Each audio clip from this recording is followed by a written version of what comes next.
그래서 이 하느님이 우리 하느님이시고 또 나의 하느님이십니다.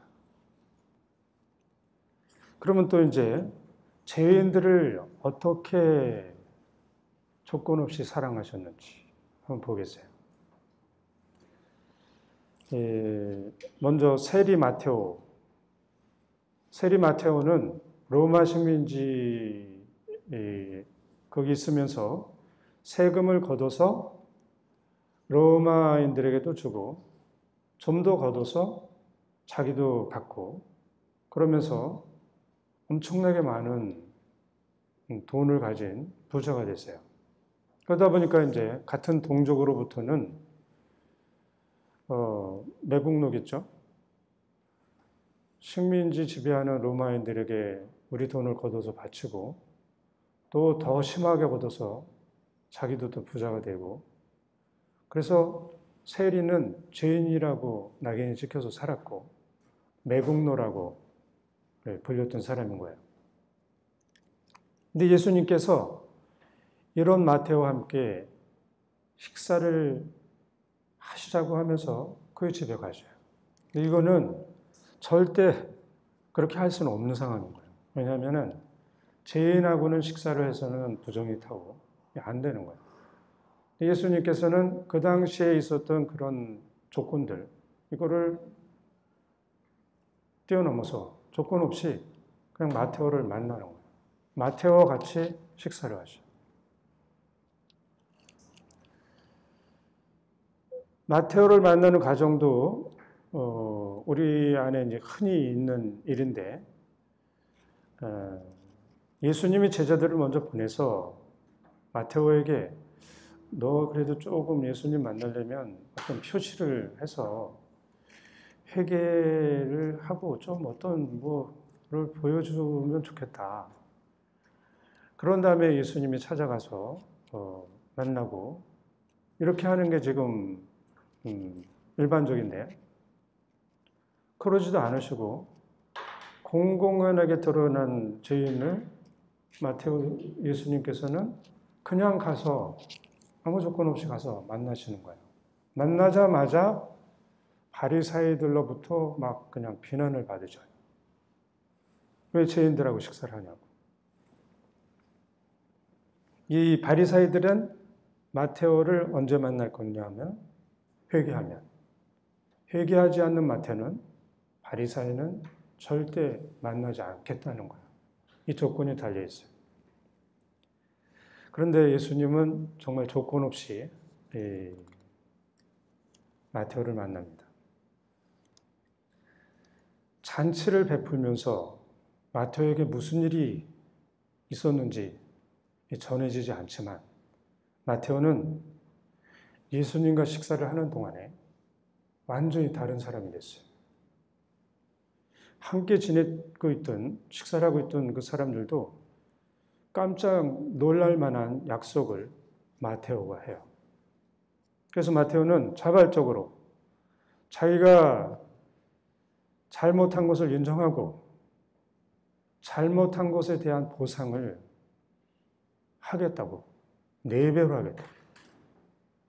또 보상하는 것뿐만 아니고 자기 재산을, 그 반을 가난한 사람들에게 나누어 주겠다고.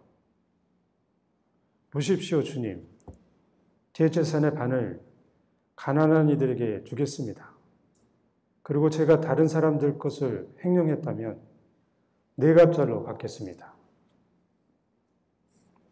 마테오는 그동안 정말 온갖 더러운 욕을 다 듣고 온갖 비난을 다 받으면서 정말 악착같이 돈을 모았던 사람인 거예요. 이 사람이 그렇게 모은 돈을 어떻게 한순간에 다 이렇게 나눠주려고 하는 마음이 생겼겠습니까?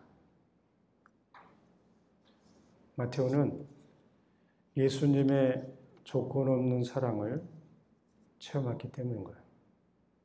자기를 만나면서 바리사이의 비난을 다 들으면서도 만났고 이 마테오를 예수님이 사랑으로 변화를 시켰어요. 그동안에 이제 아주 많은 사람들이 마테오 친한 친구도 있고 뭐 친척도 있고 그런 사람들이 마테오를 찾아가서 너 그렇게 살면 안 되지. 그래도 할 일이 따로 있지. 그렇게 살면 안 되지 하면서 많이 얘기했을 거예요. 그리고 마테오 자신도 이렇게 살면 안 되지 하면서 올바르게 살려고 많이 노력을 했을 거예요. 하지만 잘 안 돼서 세리로 살고 있었던 거예요. 이걸 따지고 보면 인간의 노력으로는 아무리 뭐 머리를 깎고 단식을 하고 결심을 하고 그래도 안 되는 거예요. 이런 변화는 조건 없는 하느님의 사랑으로 가능한 거예요. 그래서 나도 마테오 같은 이런 변화가 내 안에 일어나기를 바란다면 하느님의 조건 없는 사랑을 내가 받아들여야 돼. 근데 우리는 하느님이 우리를 조건 없이 사랑한다고 생각하지 않고 있어요.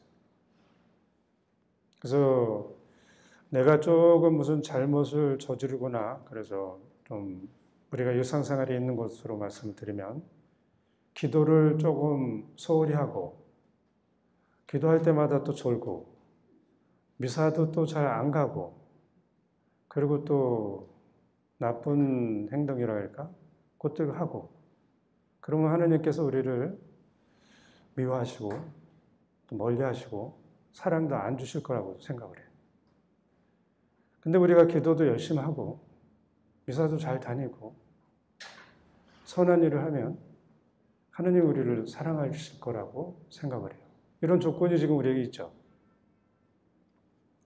이 조건이 우리에게 있기 때문에 우리는 우리 하느님은 조건 없는 하느님이 아니시고 조건이 있는 하느님이라고 여기 이렇게 속에 들어가 있어요.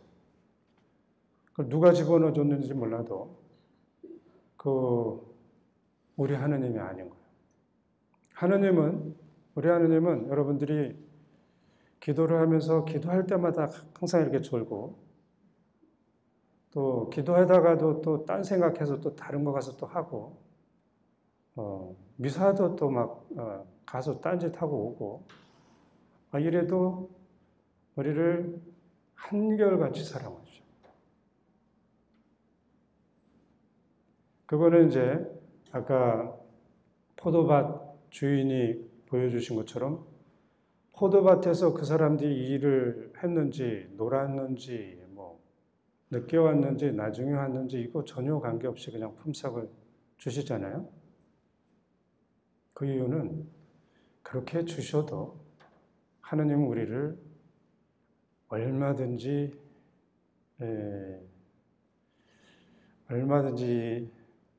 우리를 좋게 해줄 수 있다, 뭐 컨트롤할 수 있다, 얼마든지 우리를 새롭게 창조할 수 있다, 하실 수 있는 능력이 있는 분이시라서 내가 무엇을 어떻게 조금 잘못하고 내가 무엇이 좀 부족하고 이건 관계가 없는 거예요. 근데 우리는 이제 그거에 너무 민감해. 그러다 보니까 항상 눈치를 보고 살아가고 있어요. 오늘은 또 내가 하느님 마음에 그러니까 하느님 마음에 벗어난 것을 한 것이 없나 이렇게 살피고 이렇게 살다 보니까 이거는 행복할 수가 없어요. 그리고 이제 여기서 아주 중요한 건데 저도 이것을 참 늦게 깨달은 건데 그 내용은 뭐냐면은 마테오가 변화가는 과정, 예수님께서 조건 없이 사랑하는 그 과정, 이것들을 이제 제가 살펴본 거예요. 예수님 입장에서 보면 예수님은 마테오 때문에 마음이 많이 아프시고 괴로우셨어요. 그 이유는 마테오가 괴롭힌 사람들이 바로 예수님 당신 자신이기 때문에 그래요. 그리고 마테오는 자기도 모르는 사이에 예수님을 많이 괴롭히면서 살아왔어요. 그래서 마테오는 예수님을 괴롭히고 예수님은 마테오로부터 고통을 당하시면서 이렇게 지내셨는데 이 피해자이신 예수님이 가해자인 마테오를 먼저 찾아가요. 이게 지금 우리가 일상적으로 사는 삶하고 달라요. 우리는 가해자는 피해자가 먼저 와서 사과를 하지 않으면 화해할 수가 없어요. 그리고 대충 사과하면 더 화를 해요. 근데 예수님은 피해자면서도 피해자라고 하는 그 모습으로 마테오한테 가지 않고 오히려 마테오를 도닥거려서 그 위로해주는 그런 자세로 마테오에 가요. 그래서 사랑하는 마음, 온유한 마음으로 이 가해자를 찾아가서 가해자야, 너 정말 그렇게 살면 안 되지. 너 거기서 이렇게 살아야지 하는 얘기도 안 하고 다 받아들이면서 이 마테오를 변화시키는 거예요. 이 지혜가 이제 우리 안에 있어야 되는 거로 봐요. 여러분들이 지금도 누군가 좀 화해하고 싶은데 화해하지 못하고 사는 사람이 있다면 또 여러분들이 피해자라면 여러분들이 먼저 찾아가야 돼요. 찾아가서 오히려 잘못했다고 그래야 피해자인데 그 사람도 잘못했다고 얘기를 하면서 그러니까 내가 심하게 상처를 입었는데 오히려 상처를 줘서 미안하다고 힘들게 해서 미안하다고 하는 마음으로 이렇게 찾아가면 그 사람은 그 내적 마음이 이 마테오처럼 더 큰 감동이나 어떤 그 사랑의 물결이 불이 일어나서 내가 가지고 있는 재산의 반을 주겠습니다. 내가 횡령한 것이 있으면 4배로 갚겠습니다. 하는 정도로 이렇게 변화가 생기는 거예요. 그래서 피해자인 내가 가해자가 꼭 먼저 나한테 사과를 해야 한다는 이 조건, 이 세상의 조건으로 우리가 살아가면은 예수님이 마테오를 찾아간 이 사랑으로 조건 없는 사랑을 우리가 실천할 수가 없는 거예요. 그래서 한번 여러분들, 저도 이제 이것을 이제 깨달아서 한번 해봤는데, 여러분들도 누군가 나에게 너무나 큰 상처를 줬다 그러면 오히려 가서 내가 조금 용서를 청하는 거예요. 청해서 이렇게 하다 보면 그 사람의 엄청나게 큰 가해하면서 입힌 그것을 마테오처럼 뉘우치고 가진 것을 반을 가난한 자에게 나눠주겠다고 하는 그 마음이 생기게 되는 거예요. 이것이 조건 없는 사랑으로 화해하는 방법인 거예요. 예수님이 이 마테오를 통해서 우리에게 보여주셨어요. 그 다음에는 이제 우리 바오로를 살펴보도록 하겠어요.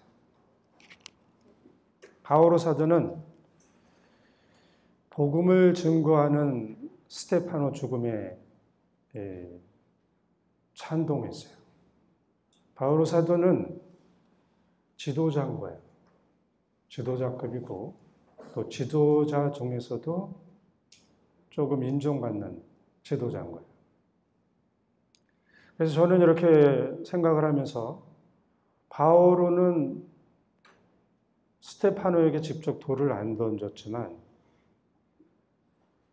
우리 예를 들어서 가야파 대사제가 막 이렇게 돌 던지고 그러겠어요? 예수님 얼굴 때리고? 안 던졌지만 찬동하고 있다는 것은 스테파노 죽음에 가담하고 있다는 거예요. 직접 돌 던질 필요가 없어요, 이 사람은. 지도자라서. 그리고 그리스도 교회를 아주 없애버리려고 집집마다 들어가서, 집을 다 들어가서 남자든 여자든 잡아다가 감옥에 가두었어요. 또 그것도 모자라서 마침내는 이 다마스쿠스라는 곳에 이 그리스도의 지도자들, 이 핵심 멤버들이 다마스쿠스에 다 도망가 있다 하는 이런 내용으로, 거기 다마스쿠스 괜히 가겠어요? 거기 뭐가 있으니까 갔겠죠? 거기까지 찾아간 거예요. 거기 가서도 남자든 여자든 다 관계없이 결박해서 예루살렘으로 끌고 오려고 그렇게 갔어요. 근데 그 당시 이제 여러분들 아시다시피 지금도 똑같은데 감옥에 갇히면 매를 죽도록 맞죠. 그냥 뭐 쓸데없이 막 때리고 그래. 또 먹을 것도 제대로 없어요. 추위와 굶주림과 그 더러운 그 환경에서 오는 병으로 많이 죽어갔어요. 따라서 이 바오로는 그리스도 신자를 직접 죽이지는 않았지만 감옥에 가다 놓으면서 감옥에서 있는 그 조건이나 환경으로 인해서 굶어 죽고 병들어 죽고 맞아 죽는 사람들이 있었던 거예요. 근데 이런 바오로인데 또 이 바오로 같은 부류의 사람들로부터 죽음을 당하신 부활하신 예수님, 이 예수님이 이 바오로를 찾아가죠. 이것도 너무 놀라운 거 아니에요? 우리 입장에서는. 우리 어떻게 누구를 비유를 들을까? 아무튼 간에 엄청나게 많은 사람을 죽이고 거기에 찬동하고 있는데 이 사람을 그리고 적이고 그런데 이 사람을 사도로 선택할 수가 있어요? 아무리 말도 안 되죠, 이거는. 근데 조건 없이 사랑하시는 우리 하느님께서는 이런 바오로를 선택을 하죠. 우리는 뭐 어떤 잘못을 저지르면 완전히 이렇게 제외되고 아예 또 뭐 쫓아다니면서 바라보고 막 이러는데 예수님은 그거보다 더 심한 당신의 그 이렇게 시작하는 신자들을 잡아다가 처참하게 죽이는 거예요. 그 당시 여러분들 아시는지 몰라도 십자가에 매달려 막 죽이고 그러는 거는 너무나 많이 일어났어요. 예수님만 죽이는 게 아니에요. 그 사람을 부활하신 예수님께서 조건 없이 사랑하셔. 이제 우리가 누구를 어떻게 사랑해야 되는지를 보여주시는 거예요. 우리는 지금 나는 사랑하면은 이런 사람이어야 돼, 저런 사람이어야 되는데 예수님은 당신을 박해하고 제자들을 아주 뿌리째 뽑아 없애려고 교회를 없애려고 하는 이 바오로 사도를 정말 아무 조건 없이 사랑을 하셔. 그것도 사랑하시는데 대충 사랑하시는 게 아니고 엄청난 은총과 그 사랑을 베푸셔서 바오로는 아주 뛰어난 사도가 돼요. 우리가 아는 것처럼. 아주 훌륭한 성인이 돼요. 바오로는 비록 많은 죄를 졌지만 예수님의 그 크신 사랑으로 그 빛을 탕감받고 은총을 많이 받아서 이방인의 사도가 됐어요. 그러면서 또 우리가 아는 것처럼 바오로 사도는 예수님의 복음을 전파하고 증거하기 위해서 매도 많이 맞고 죽을 뻔한 일도 많이 생기고 온갖 어려움을 다 이겨내면서도 끝까지 이 타오르는 이 불꽃처럼 예수님을 증거하고 가셨어요. 대단하시잖아요.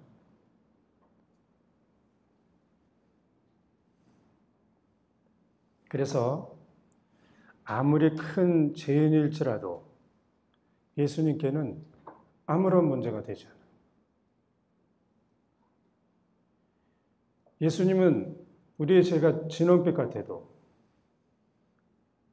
우리를 희게 해주실 수 있는 분이에요. 이 말씀이 바오로 사도에게 그대로 이루어졌어요. 지금 어느 누구도 바오로 사도를 죄인이라고 생각하지 않아요. 그 당시에 그 그리스도 신자, 이 모든 사람들은 바오로를 만나는 것을 너무 꺼려했어요. 바오로를 찾아가라 그래도 그 무서워서 덜덜덜 떨고 이랬는데 지금은 바오로가 성인들 중에서도 출중한 성인이라고 얘기를 하는데 이 아니다 하는 사람이 없는 거야.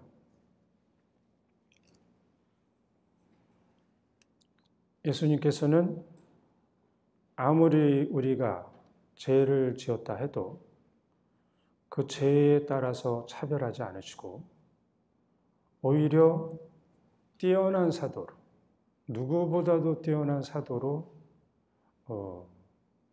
만드실 수 있는 분인 거예요. 이게 조건 없는 사랑인 거예요. 그래서 이제 우리도 마찬가지인데 바오로가 이런 상황에서 성인이 된 거는 또 이제 우리가 질문할 수 있어요. 바오로가 무슨 뛰어나게 하느님께 무엇을 해서 희생극기를 바치고 이게 아닌 거야. 하느님의 전지전능하심으로 거저된 것이지 내가 무엇을 했기 때문에 된 게 아닌 거야. 여러분들이 성덕에 도달하지 못하는 것, 막달라 마리아 성녀처럼 되지 못하고 마테오 사도처럼 되지 못하고 바오로 사도처럼 되지 못하는 것은 내가 해서 그런 거예요. 내가 목적기도를 해. 내가 성체조배를 해. 내가 졸지 않으려고 막 발버둥을 쳐. 그런데 우리는 제가 이제 기도를 하다 보니까 조는 것만큼 훌륭한 기도가 없어요. 저도 이제 안 졸려고 막 발버둥을 치는데 계속 졸린 거예요. 정신을 못 차리게 졸려서 쓰러지면 자고. 그래서 제가 어느 날 어떻게 기도만 하면 이렇게 졸리고 쓰러져서 잡니까? 이게 어떻게 기도입니까? 그랬더니 가장 잘하는 기도라고. 가장 잘하는 기도의 이유는 뭐냐면 내가 하지 않고 하느님이 제가 맡겨진 상황에서 정신을 못 차리고 있으니까 하느님이 다 아시는 거예요. 기도는 내가 해서는 별 효력이 없어요. 여러분들이 무슨 능력이 아무리 뛰어나도 영적으로 할 수 있는 능력이 없어서 그래요. 그런데 아무리 짧은 시간이라도 하느님께서 내 안에서 뭔가를 하시면 그건 놀라운 거예요. 그러니까 여러분들이 막 눈을 똑바로 뜨고 똑바로 서가지고 이렇게 기도하는 거는 별 의미가 없다는 거예요. 그렇게 하면 잘했고, 그래서 나도 뿌듯하고, 나도 기도를 잘하는 사람이고, 오늘은 좀 뭔가 했고, 그래서 하느님이 나를 좀 예쁘게 봐주실 거라고 생각하는데, 하느님은 내가 똑바로 서 있고, 기도를 열심히 하려고 그래가지고, 이 조건 때문에 이 조건 때문에 자유롭게 내 안에서 하시질 못했어요. 아무것도 못했어요. 하느님이 내 안에서 하셔야 되는데. 그러다 보니까 내 마음에는 들었을지 몰라도 하느님은 내 안에서 아무것도 전지전능하신 분이 아니고 내가 움직이는 이 묵주 아래 갇혀서 꼼짝도 할 생각을 못 하시고